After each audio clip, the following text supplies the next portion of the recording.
How's your Japanese? Dude, it's so hard. I'm dominating Duolingo, but I don't think it's real. Because my retention is like, I'm like feeble now. My brain won't absorb anything. All I know in Japanese is okani and chodai. Money, please. Yeah. Fair enough. Hello and welcome back to Sharp Stories. Today, as you can see, I am not accompanied by anyone. It's just me. Young Benjamin Mark Robinson is frolicking daintily, I may add, on the beaches of Oahu with his better half right now. So it's just me. It hasn't been like this for a while. Anyway, today we are going to go into a bit of an affordability conundrum, if you will. If you talk to any of your realtors right now that you're working with, or us, of course, I think 9 out of 10 of them are going to tell you that activity is definitely up these first 18 days into January as opposed to last year. What's happening? Has the market bottomed? Some of our titles for today, potentially. Is it actually cheaper right now? Has the market bottomed? Are you borrowing less? Yes, you are. So what we're going to get into is a little example here. We've touched on this over the time, but I just want to dive in a little bit more and then what we're seeing with regards to this crazy call that has the market potentially bottomed, and then dive into kind of the structural situations we're all looking to the government for a bit of insight from, which are manipulating us day by day here. So just to take it back, today you can get a variable mortgage for 5.7%. Way back in the depths of the trough of the COVID market, we could get that variable for 1.25%. So what does that actually look like? Back in the peak market at that lower rate, let's take a $1.2 million home, for example, 20% down, $240,000 deposit, $960,000 mortgage. That $960,000 mortgage back then would have cost you $3,727 a month. Let's fast forward to now. The market, give or take, let's say, is down 20%. Most cases it's probably 13 to 15, 17, but let's round up to 20. Because we all want a deal as well now, don't we? So 20% off that market now, that 1.2 is now $1 million property. So you've still got your 20% down, which is now only $200,000. So you're borrowing $800,000, $160,000 shy of your... What? Say it. Last equation, and still putting a smaller deposit down, giving you a bit more buffer there. So borrowing $800,000 for the exact same property, let's say 1 year later at the current rates, which is this 5.7% variable, your monthly is $5,008. So we're jumping from $3,727 to $5,008. So what have we structurally done? We've achieved the same property, let's assume, and we've had to borrow $160,000 less. We could have put more down, but let's just say we're taking 20% of this new one now to keep the buffer. No one wants to be ultra tight month to month. So with 20% down on both, the property cost has come down 20%, and we are now simply borrowing $160,000 less money. So what does this mean? Prices are more expensive today? No. Monthly servicing of the mortgage is more expensive today? Yes. So why should we buy? I'm not the person that's going to tell you every environment is the place to buy real estate. There's a fundamental, if you can afford it, get in as quickly as you can mentality. I have beliefs that parallel that. As long as you can safely afford the property, keep living a life that you want to live, and don't have boatloads of stress adding to your hairline like you see up here. Well, let's be nice. Yeah. Let's be nice. We don't have to go there. I mean, you're not wrong, but you didn't have to say it. I mean, good Lord. So it is more expensive to service a property today, even though these property prices are 20% down. And that's simply because, as we've just said, the cost of the money is up. Now, why should you still buy something? My next, before yesterday, had we have done this video last week, my next example would have been because you've got a lot less competition right now. You've got the flexibility to put your subjects, of course, as you've had for the last year. But also in the last year, you've had very little competition in the market, which of course running up to that we were very used to. However, as of last night, we had a buyer, a first-time buyer looking for a new home. Pre-qualification is in place. And there were two properties we were looking into at the $1 million range, kind of echoing this example here. One in UBC and one in North Vancouver, both beautiful, newer two-bedroom homes.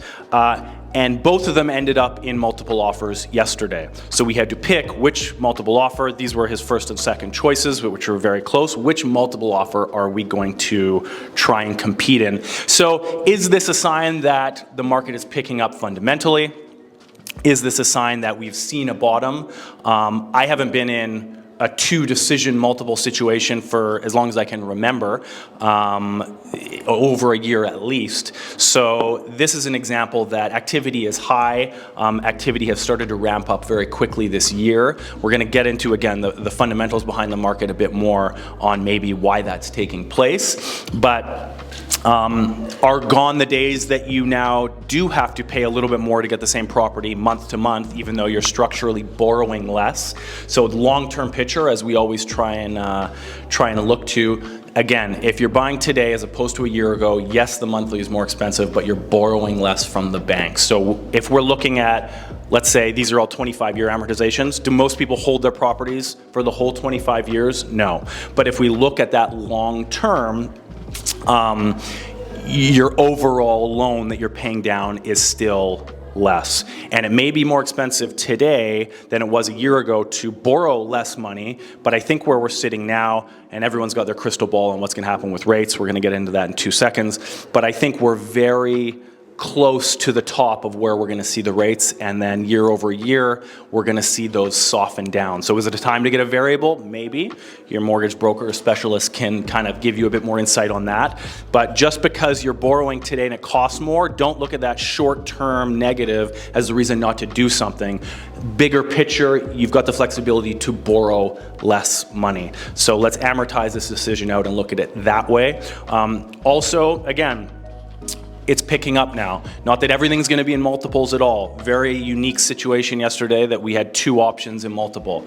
Both of those also, just a side note, were on the market for 200 and 196 days before that, respectively. So very quiet 2022 and very abrupt start here to 2023.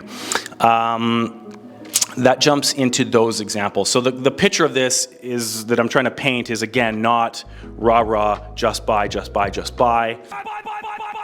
Caveat, you have to be comfortable. It has to make sense, but you should always look long-term. Yes, it's more expensive to service those mortgages, those smaller mortgages today, but I think as we go year over year, because you are locking yourself in for a 5-year term over a 25, 30, 35, or 40-year mortgage, let's start thinking within those parameters, as long as those monthlies are, of course, affordable for you. We don't want you not going on vacation just because you bought a damn condo. Why should they be happy? So that aside, look long-term, give us a call, give your mortgage broker specialist a call to really hammer down, yes, it may be more now. Over time, it's cheaper for the 5th time. Bigger picture, I'm liking this new little segment of the video. So the bigger picture this week is January 6th. We've got 4 points here. January 6th, we saw the job numbers come out. They were expecting a 5,000 new job economists. We're expecting 5,000 new jobs to be presented to the market. And they got 104,000 new jobs reported. So unemployment dropped to a record low 5% on January 6th. So that gave a lot of stimulus to the idea that they may not have done a good enough job in raising rates yet. People either side of the board, depending who you're listening to, are very torn right now. What are they going to do on January 25th, which is the next interest rate raise? But that jobs numbers was kind of out of left field. The economy is doing a lot better than everyone probably anticipated. Well, definitely, if they expected 5, they got 104,000. And that really kind of stimulated things. So again, 5,000 was the expectation, and a 5.2% unemployment, and we got 104,000. And we're at 5% unemployment. So things are frothier, I don't want to use that word, stronger than they were. January 17th, which was yesterday, the CPI inflation came out, and it has again dropped. It peaked out, as we probably remember, okay, pre-COVID, our inflation was minus 0.04%. That was May 2020, right after, that's not pre-COVID, 2 months into COVID. June 2022 was the peak at 8.1%, and we've now just dropped to 6.3% in December from 6.8% in November. So that number is softening down. Are the rate increases working? We all know that they take 6 to 18 months to blend into the market. Like we talked about last week, we always talk about these variable rate holders that are getting hammered every month, and that's a direct repercussion, but there's a far-reaching circumstances that these rate increases, beyond just the roof over our head, that these rate increases are affecting. So again, it's the government's idea of putting the rates up to cool the taking and borrowing of debt all around. And it looks like it's doing that. Inflation, again, has come down. So a lot of people now with that, after the jobs report, stronger assumption that they were going to keep raising. After this, the goal of this whole raise, getting the inflation down, it is obviously assumably working. So now it's kind of, again, back torn. Are they going to raise rates on the 25th? Are they going to raise 0.5, 0.25? Are they going to do 1 raise this year and then hold 2? I'm still of the impression that they will do 2, the 25th, and then 1 more after that, and then hold. I know my suggestion has been up and down, but as this new information comes, obviously we need to pivot in our crystal ball moments, which we all love so much. So that's it. A short one today. Caveat 1, look long term. Yes, it may be more expensive today to borrow that money, even for a cheaper home, but bigger picture, you have to borrow less money today to get into that same home as you did a year ago when money was cheap. And we're pretty close, I feel very confident, at the top of this rate increase cycle. And even if you were to go variable or get a shorter termed mortgage, I think it's a safe assumption that at least in 12 months, we're going to be on the brink of dropping and or have already begun dropping those rates, considering all of the details we've seen with the jobs and the inflation. And yeah, we'll stay tuned, keep you in the loop on all things real estate, and now this little corner of the macro environment here in BC, Vancouver, Canada, and I'm looking through my notes and that's all I've got. So thank you, and I will see you next week.